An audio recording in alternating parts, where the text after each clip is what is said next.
একজন পিতার চোখে যখন ক্ষুধার্ত সন্তানের মুখ, তখন সবচেয়ে প্রিয় জিনিসটিও বিসর্জন দিতে হয়।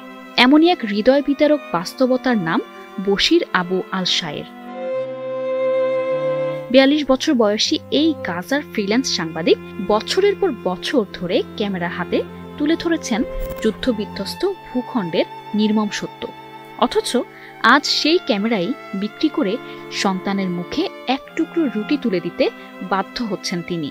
সাংবাদিকতা যার পরিচয়, সেই পেশাটি আজ তার ক্ষুধার দায় মেটাতে পারছে না।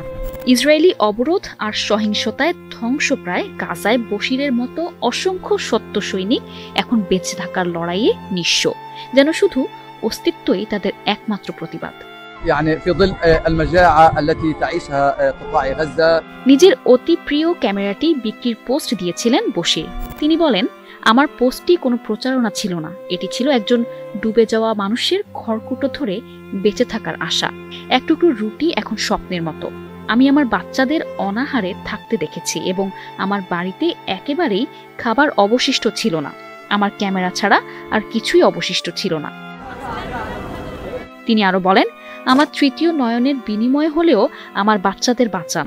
গাজার সরকারি মিডিয়া অফিস ঘোষণা করেছে গাজা জুড়ে দুর্ভিক্ষ আরো খারাপ হচ্ছে। এই বিপর্যয় এড়াতে প্রতি সপ্তাহে কমপক্ষে ৫ লাখ ব্যাগ আটার প্রয়োজন। এছাড়াও গাজার স্বাস্থ্য মন্ত্রণালয় নিশ্চিত করেছে দুর্ভিক্ষ এখন পর্যন্ত ১৮৮ জনের মৃত্যু ঘটিয়েছে, তাদের বেশিরভাগই শিশু এবং বয়স্ক। গাজার জীবনযাত্রার চিত্র তুলে ধরে আন্তর্জাতিক প্রদর্শনীতে এই সাংবাদিকের ছবি প্রদর্শিত হয়েছে, কিন্তু এখন তিনি আর তার সন্তানদের খাওয়াতে পারছেন না।